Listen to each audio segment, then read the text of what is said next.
ઓમ નમઃ શિવાય. શ્રી મહાપુરાણ મહાત્મ્ય અધ્યાય 3 દૃષ્ટ બિદુંગ અને ધર્મપ્રેમી સંચુલા. આ કથાને સાંભળ્યા પછી સૌનકજીએ કહ્યું, હે મુનિ, આપ ભગવાન શિવની પરમ પવિત્ર કથાના બીજા ઇતિહાસનું વર્ણન કરો. સૂતજી બોલવા લાગ્યા, હે સૌનક, તમે પરમ ભક્ત અને જ્ઞાની છો. હું તમને એક રહસ્યભર્યો ઇતિહાસ સંભળાવું છું. દરિયા કિનારે બાષ્પ નામનું એક ગામ હતું. તેમાં સનાતન ધર્મનો ત્યાગ કરનારા અધર્મી માણસો રહેતા હતા. તેઓ ઘણા જ દુષ્ટ, પરસ્ત્રીસેવી, વ્યભિચારી અને કપટી હતા. તેઓના જેવી જ પણ તેમની પત્ની દુરાચારી હતી. આ દુર્જનોની વચ્ચે એક બિદુંગ નામનો એક અધમ બ્રાહ્મણ પણ રહેતો હતો. તે મહાપાપી અને પરસ્ત્રીગામી હતો. તેણે પોતાની પત્ની સંચુલાનો ત્યાગ કર્યો હતો. સંચુલા પોતાના ધર્મ ઉપર દ્રઢ રહેનારી સાધ્વી સ્ત્રી હતી. ઘણા બધા દિવસો પસાર થતા તે કામવેગને રોકી ન શકી. તેણે હારીને ધર્મનો ત્યાગ કર્યો અને અનીતિનો માર્ગ અપનાવ્યો. એક દિવસે બિદુંગ કામથી પીડિત પોતાની પત્નીને એક પુરુષ સાથે રમણ કરતા જોઈ ત્યારે ક્રોધે ભરાયેલો તે એને મારવા દોડ્યો. તેને જોઈને તે પુરુષ ભાગી ગયો. તેણે પોતાની સ્ત્રીને પકડી અને તેને ખૂબ ફટકારી.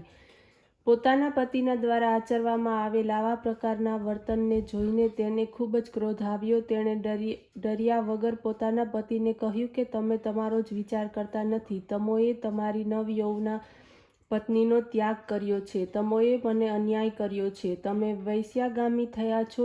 જે પત્ની કામથી વ્યાકુળ હોય અને એનો પતિ સાથ ન પ્રાપ્ત હોય તો તે સ્ત્રીની સી ગતિ થાય છે. હું રૂપવતી નવયૌવન છું. મને તમારો સંગ પ્રાપ્ત નથી. ભલા માણસ, હું કેવી રીતે કામને સહન કરી શકું? પત્નીના આ પ્રમાણેના વચનો સાંભળીને તે અધમ બ્રાહ્મણ બોલ્યો, મને લાગે છે કે તારું કહેવું સાચું છે. તારું હૃદય કાયમી વ્યાકુળ છે. હે સુંદરી, હું તને પર પુરુષના સંગથી રોકી શકતો નથી. ભયને છોડીને પોતાના ઈચ્છિત પુરુષોની સાથે વિહાર કર અને પોતાના શરીરના બદલામાં તેની પાસેથી ધન પણ લે.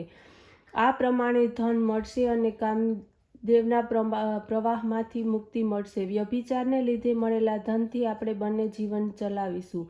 પતિના આવા વચનો સાંભળીને સંચુલા તેને સ્વીકારી ધનના બદલે પોતાનું શરીર વેચવા લાગી. તે વ્યભિચારીમાં પૂરેપૂરી ડૂબી ગઈ. બંનેના દિવસો મોજ મજામાં પસાર થવા લાગ્યા. કેટલોક સમય પસાર થઈ ગયો. પતિના મૃત્યુ પછી સંચુલા ઘરમાં અન્ય પુરુષો સાથે વિહાર કરતી હતી.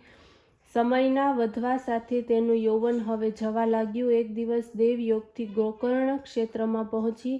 ત્યાં જઈને તેણે જ્યારે બીજા માણસોને પવિત્ર તીર્થોમાં સ્નાન કરતા જોયા તો તે પણ સ્નાન કરીને આમ તેમ ફરવા લાગી. સદભાગ્યે તેણે એક શિવાલય જોયું. ત્યાં શિવ મહાપુરાણની કથા થતી હતી. ઘણા બધા લોકો ત્યાં બેસીને કથાનું શ્રવણ કરતા હતા. લોકો તન્મય હતા. સંચુલાને આ જોયું. પાપી સંચુલા ત્યાં બેસી ગઈ અને કુતૂહલવશ શિવ મહાપુરાણની કથાનું શ્રવણ કરવા લાગી. જ્યારે તેણે કથામાં સાંભળ્યું કે જે સ્ત્રી વ્યભિચાર કરે છે અને રાત દિવસ પાપમય જીવન પસાર કરે છે તે અંતિમ સમયે મૃત્યુ પછી પરલોકમાં જાય છે, ત્યારે યમદૂતો તેને અનેક પ્રકારની પીડા આપે છે. તેને વ્યભિચારિણી જાણીને તેને યોનિમાં લાલચોળ લોઢાના સળિયા નાખે છે. આ સાંભળીને સંચુલાનું ધૈર્ય ચાલ્યું ગયું. તે પરલોકમાં ભયથી કાંપવા લાગી. જ્યારે કથા સમાપ્ત થઈ અને શ્રોતાઓ ઉઠીને પોતપોતાના ઘરે ચાલવા માંડ્યા ત્યારે તે કથાકાર બ્રાહ્મણની પાસે ગઈ અને વિલાપ કરતી તે હાથ જોડીને બોલી, હે બ્રાહ્મણ, હું પરમ વ્યભિચારી છું. મેં અજ્ઞાતવશ મારા હાથોથી જ ધર્મને નષ્ટ કર્યો છે. યૌવનના મદદથી મદાંગ બનીને મેં ધનલાભ કરતા પુરુષોની સાથે નિરંતર સમાગમ કર્યું છે. આજે આપની આ પવિત્ર કથાને સાંભળીને મને જ્ઞાન ઉત્પન્ન થયું છે. હું મોટું પાપ કરનારી છું. હવે કેવી રીતે મુક્તિ મેળવી શકીશ? વ્યભિચારને કારણે મને ક્ષણિક સુખની પ્રાપ્તિ થઈ છે, પરંતુ નિશ્ચિતપણે પરલોકમાં મારી માઠી વલે થવાની છે. હે ભાઈ, આપ પાપીણી એવી મારી ઉપર દયા કરો અને મારા ઉદ્ધારનું સાધન બતાવો. હું આપને શરણી છું. ઓમ નમઃ શિવાય.